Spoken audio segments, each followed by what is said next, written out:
बालकांड रामायण में बाबा तुलसीदास जी महाराज अपने गुरु की वंदना करते हैं।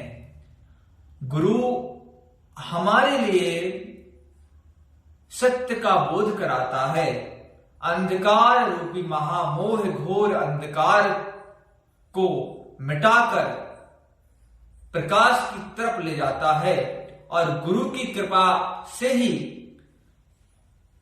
एक साधारण व्यक्ति भी असाधारण बन जाता है और गुरु के आशीर्वाद से ही मनुष्य को भगवान का साक्षात्कार हो जाता है।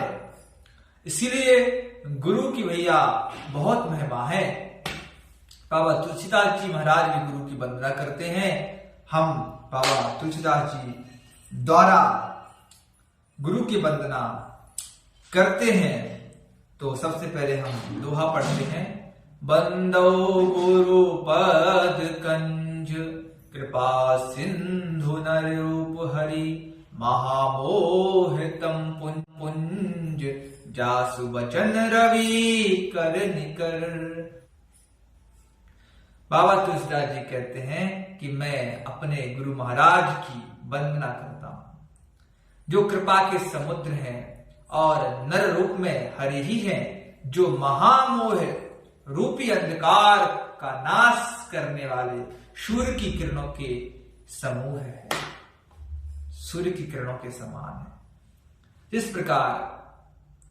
प्रकार सूरज जैसे ही उदय होता है पृथ्वी से सारा अंधकार स्वतः ही समाप्त हो जाता है, वैसे ही गुरु की कृपा और आशीर्वाद, उनका वरद हस्त जिस बालक के ऊपर रखा जाता है, वो बालक जितना भी अंधकार है वो सब बाहर होकर के सुधा प्रकाश में परिवर्तित हो जाता है। बंदो गुरु पद पदम परागा सुरचि सुवास सरस अनुरागा अमीय मोरिमय चूरन चारो समन सकल भव रुचि परिवारो समन सकल भव रुचि परिवारो। यहां पर बाबा तुलसीदास जी कहते हैं कि मैं गुरु महाराज के चरणों की रज की वंदना करता हूं, जो सुंदर स्वाद, सुगंध और अनुराग से पूर्ण है, जो एक संजीवनी बूटी के समान है, जो संपूर्ण भव रोगों के परिवार को नाश करने वाले हैं। ऐसे गुरु महाराज की मैं वंदना करता हूं, उनके चरणों की रज की वंदना करता हूं।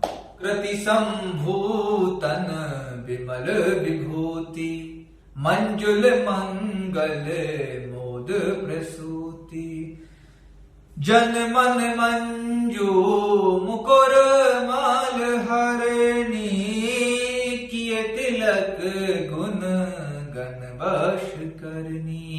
बाबा तुलसीदास जी कहते हैं कि वह रज पुण्यवान पुरुष रूपी शिव जी के शरीर पर निर्मल विभूति है और सुंदर कल्याण और आनंद की जननी है।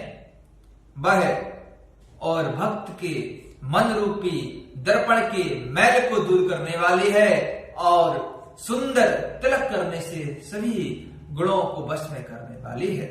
श्री गुरु पद नख गनिमान ज्योति सुमिरत दिव्य दृष्टि होती ददलन मोह तम सोष प्रकाशु बड़े भाग्य और आवई जाशु। बाबा तुलसीदास जी कहते हैं कि श्री गुरु महाराज के चरणों की नख सुंदर मणि के प्रकाश के समान है।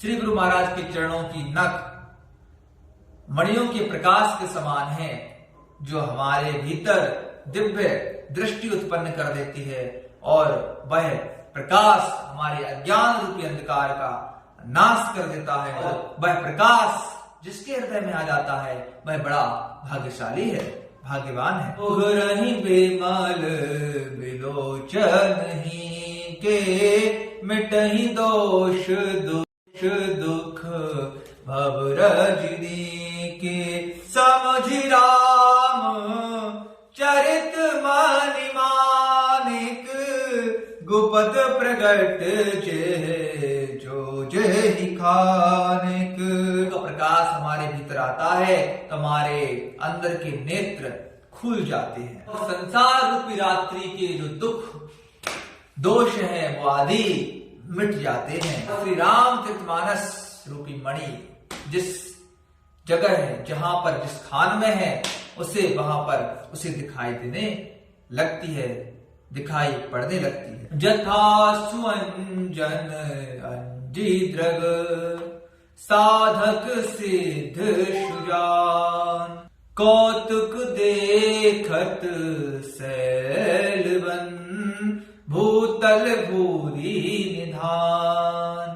बाबा तुलसीदास जी कहते हैं जैसे सिद्धांजलों को नेत्र से लगाकर साधक सिद्धजन और सुदान पर्वतों वनों और कौतुक से ही बहुत सी खाने देख लेते हैं। रूपद रज मृदु मंजुल अंजन नयन अमीय मृग दोष विभंजन तेहि करि बिमल बिलोक विमोचन बरनौ राम चरित भव मोचन बरनौ राम चरित भव मोचन।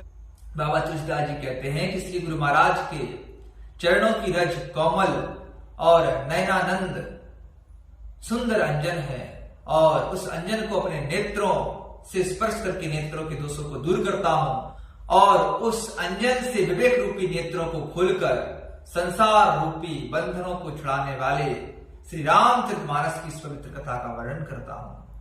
श्री रामचरितमानस की जय, श्री रामचंद्र भगवान की जय, श्री हनुमान जी महाराज की जय। आगे की कथा हम कल पढ़ेंगे, जहां पर बाबा तुलसीदास जी संत और ब्राह्मण की वंदना करते हैं। सीताराम।